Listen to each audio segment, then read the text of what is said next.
নমস্কার বন্ধুরা, সকলে কেমন আছো?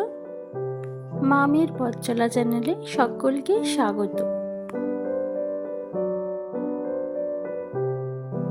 আলু দিয়ে মটনের পাতলা ঝোল বাড়িতে তো সকলেই বানিয়েছো। আমার রেসিপিটা আজ একবার দেখতেই পারো। আমিও আলু দিয়ে পাতলা মটনের ঝোল বানিয়ে নিচ্ছি, তবে খুব কম সময়ে এবং অল্প তেল মশলা ব্যবহার করে সেটা তোমাদের সঙ্গে শেয়ার করে দিচ্ছি। এই পুরো রান্নাটা আমি সরিষার তেলেই করে নিচ্ছি।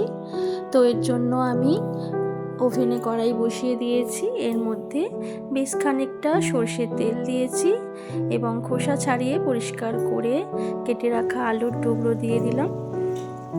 এরপর এর মধ্যে আমি একটু হলুদ গুঁড়ো দিয়ে আলুগুলোকে বেশ ভালো করে একটু ভাজা করে নিচ্ছি। আলু ভালোভাবে ভেজে তুলে নিচ্ছি। এবার আমি মশলাটা বানিয়ে নেব। তার জন্য আমি মিক্সার জারে আদা, রসুন, কাঁচা লঙ্কা, টমেটোর একটা পেস্ট তৈরি করে নিলাম। ওই তেলের মধ্যেই আমি 250 গ্রাম পেঁয়াজকে খুব পাতলা করে কেটে রেখেছিলাম, সেটা দিয়ে দিলাম। এবার ব্রাউন কালার আসছে, ততক্ষণ পর্যন্ত আমি পেঁয়াজটাকে ভালো করে ভেজে যাব। এদিকে পেঁয়াজটা ভাজা হতে থাক, অন্যদিকের ওভেনে আমি একটা শুকনো মশলা তৈরি করে নিচ্ছি। এখানে আমি শুকনো খোলায় দারচিনি, লবঙ্গ, এলাচ, সাহাজিরে, সাহামরিচ আর অল্প একটু জায়ফল দিয়ে ভালো করে নেড়ে চেড়ে একটা শুকনো মশলা তৈরি করে নিচ্ছি। এদিকে আমার পেঁয়াজটাও ভাজা হয়ে গেছে। এবার আমি এই তেলের মধ্যেই একটা তেজপাতাকে ছিঁড়ে দিচ্ছি আর কিছু গোটা গরম মশলা দিয়ে মটনটা দিয়ে দিচ্ছি। এখানে আমি 750 গ্রাম মটন নিয়েছি। এর মধ্যে সামান্য একটু লবণ দিয়ে পেঁয়াজের সঙ্গে মটনটাকে ভালো করে ভাজা করে নিচ্ছি।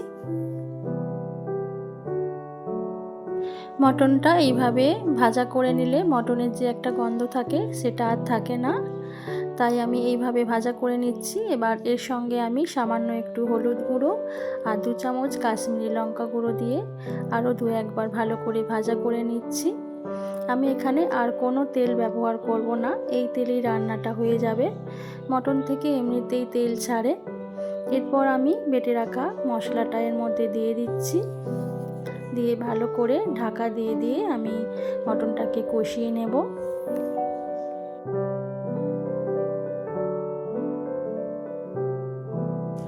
এবার আমি মটনের সঙ্গে 2 চামচ বড় চামচের টক দই দিয়ে দিচ্ছি।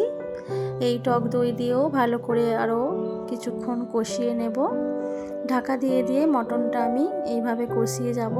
এইভাবে আমার মাকে দেখতাম রান্না করতে, তো আজ তাই মায়ের রেসিপিটাই ট্রাই করলাম আর তোমাদের সঙ্গেও শেয়ার করে দিলাম।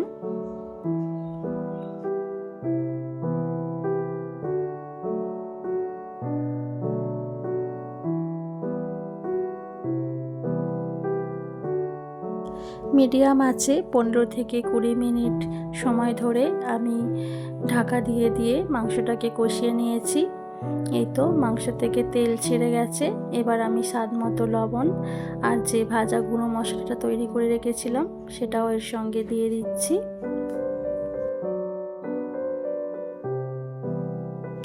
এই পুরো রান্নাটা আমি কড়াইতে করব, তাই তাড়াতাড়ি সিদ্ধ হওয়ার জন্য আমি কয়েক টুকরো পেঁপে দিচ্ছি।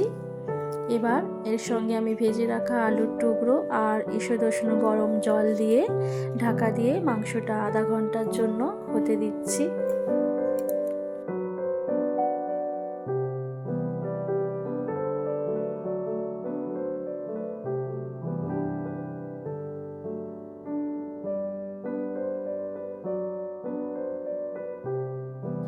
আলু দিয়ে পাতলা মটনের ঝোল একেবারে রেডি হয়ে গেছে। আমি ওপর থেকে ধনেপাতা আর 1 চামচ ঘি দিয়ে পরিবেশন করে দেব। এখন শীতকাল পড়ছে, ওয়েদার চেঞ্জ হচ্ছে, এই সময় সর্দি কাশি গলা ব্যথা হলে এরকম মটনের পাতলা ঝোল করে তোমরা অবশ্যই খেয়ে দেখো, খুব ভালো লাগবে। তাছাড়া ভাত, রুটি, পরোটা সবের সঙ্গে তো ভালো লাগবেই। আজ আমার বাড়িতে ফ্রাইড রাইস হয়েছিল, আমি আজ ফ্রাইড রাইসের সঙ্গেই পরিবেশন করে দিচ্ছি। আমার এই রেসিপিটা তোমাদের কেমন লেগেছে কমেন্ট করে অবশ্যই জানিও। আর আমার পাশে থেকেও লাইক, শেয়ার আর সাবস্ক্রাইব করে আমাকে এগিয়ে নিয়ে যেতে সাহায্য করো। সকলে অনেক অনেক ভালো থেকো, সুস্থ থেকো এবং সুন্দর থেকো।